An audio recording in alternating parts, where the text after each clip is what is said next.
बुध और कौन सा होगा, बुध ग्रह, बुध और शुक्र ग्रह के पास उपग्रह नहीं है। मंगल ग्रह लाल है, शुक्र सबसे चमकीला हो, मंगल लाल, बुध सबसे करीब होता है, नेपच्यून तो उधर है, नेपच्यून और प्लूटो सबसे लास्ट में, अभी नेपच्यून आ जाएगा, प्लूटो को ग्रह की श्रेणी से निकाल दिया गया।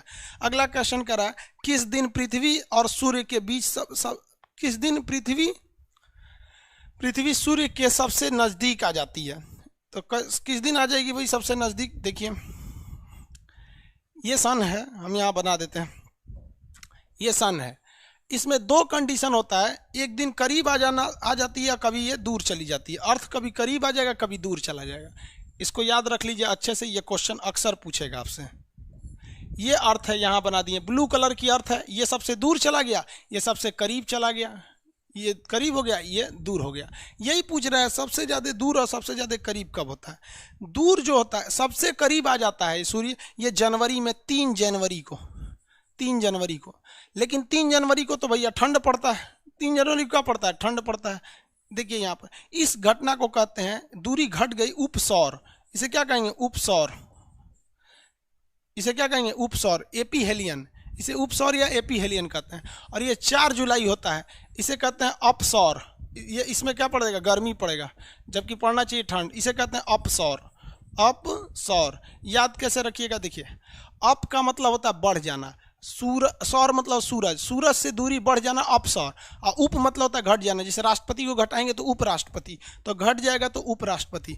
तो ये हो गया दूरी सबसे ज़्यादा घट जाती है। अब आप कहेंगे सर जनवरी में तो ठंड पड़ता है। देखिए ठंडी और गर्मी ये डिपेंड नहीं करता है कि आप सूर्य से करीब हैं या दूर है, डिपेंड करता है कि सूर्य की किरणें आपका सीधा चमकती हैं या तिरछा चमकती है। तो ऑलरेडी पृथ्वी झुकी हुई है, तो जब यहाँ आती है ना तो पृथ्वी थोड़ा सा और ज़्यादा झुका हुआ महसूस होता है। कोई चीज़ को अगर झुका हुआ है, पास से देखेंगे तो ज़्यादा ही झुका हुआ लगता है, दूर से देखेंगे तो लगता है नहीं नॉर्मली झुका हुआ है। तो इस वजह से इस दिन पृथ्वी झुकी हुई है, इसलिए यहाँ जब आती है तो सूर्य की किरणें तिरछी पड़ती हैं और वहाँ ठंड पड़ता है। तो क्वेश्चन कह रहा है कि सबसे ज़्यादा दूर पूछा है या सबसे ज़्यादा करीब पूछा है। कह रहा है किस दिन पृथ्वी सूर्य के सबसे समीप, समीप का मतलब क्या होता है भाई, समीप मतलब बताइए तो क्या हो जाता है, समीप मतलब होता है सबसे करीब। सबसे करीब कब आएगी, 3 जनवरी को।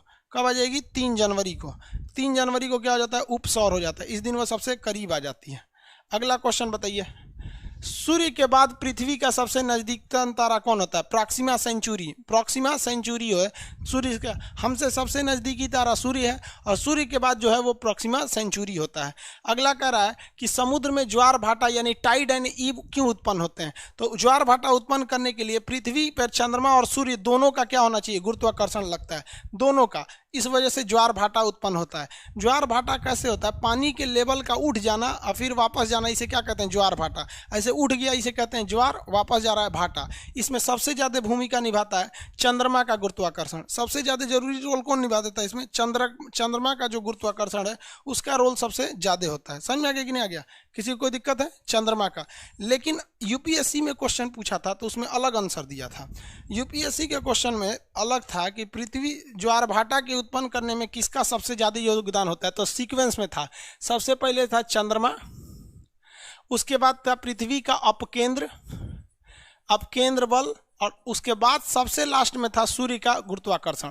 देखिए अपकेंद्र बल क्या होता है, पानी लेके अगर आप गोल गोल घूमिएगा ना तो पानी इसे छलक जाता है, तो सेंट्रीपिटल फोर्स जो होता है ना छलक जाता है, इसीलिए समुद्र का पानी हल्का सा ऐसे क्या हो जाता है, छलक जाता है। तो इसी छलकने की क्रिया को हम क्या कहते हैं, ज्वार भाटा। तो ये 3 चीज़ें यूज होती हैं टाइड एंड ईव में। ऐसा नहीं है कि केवल सूर्य या चंद्रमा के गुरुत्वाकर्षण से ज्वार भाटा उत्पन्न होंगे, सब तीनों का योगदान होता है। चौथा नंबर 7वां नंबर क्वेश्चन कह रहा है, इसमें कौन सा होगा, पृथ्वी पर चंद्रमा और सूर्य का गुरुत्वाकर्षण। सुपरनोवा क्या होता है, ब्रह्मांड में विस्फोट करने वाले तारा को हम लोग सुपरनोवा तारा कहते हैं। कौन सा तारा, सुपरनोवा तारा के नाम से जाना जाता है।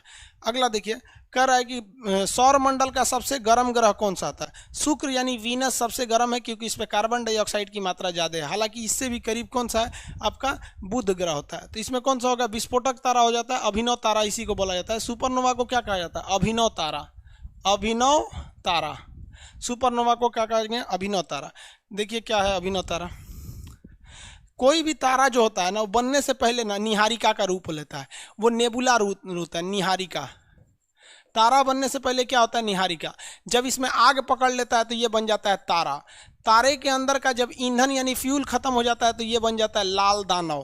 क्या बना, लाल दानव। अब लाल दानव जो है अगर ये छोटा है, लाल दानव क्या है, साइज में छोटा है, तो ये बनेगा श्वेत वामन, श्वेत वामन तारा, मतलब चमकना कम कर देगा। और अगर ये बहुत बड़ा है तब ये जाके बन जाता है सुपरनोवा यानी अभिनव तारा, और ये अभिनव तारा जो होता है ये ब्लास्ट कर जाता है, इसी को सुपरनोवा कहते हैं। तो सुपरनोवा वही तारा बनता है जिसका साइज बहुत बड़ा होता है। तो बड़े तारा जाके आगे विस्फोट कर जाते हैं और छोटा तारा विस्फोट नहीं करता, धीरे धीरे चमकना बंद कर देता है। तो इसे कहते हैं विस्फोटक तारा। और श्वेत वामन को यानी व्हाइट ड्वार्फ को कहा जाता है जीवाश्म तारा। तो ये जीवाश्म तारा, ये है विस्फोटक तारा। छोटा रहेगा तो जीवाश्म बढ़ेगा, बना रहेगा तो विस्फोटक रहेगा। दोनों उससे पहले क्या थे, लाल दानव। और लाल दानव से पहले क्या था, तारा। सूर्य हमारा तारा है। तारा उसे कहा जाता है जिसके पास अपना रोशनी हो और अपनी उष्मा हो, अपनी हीट और अपनी लाइट हो। तो सूर्य के पास भी अपना हीट है और अपनी लाइट है, इसलिए वो तारा है। जब उसका ईंधन खत्म होगा तो वो बनेगा लाल दानव। उसके बाद उसका साइज, सूर्य बहुत बड़ा तारा नहीं है, छोटा है, तो वो धीरे धीरे चमकना बंद कर देगा, जिसे जीवाश्म तारा कहा जाएगा। आगे बढ़े।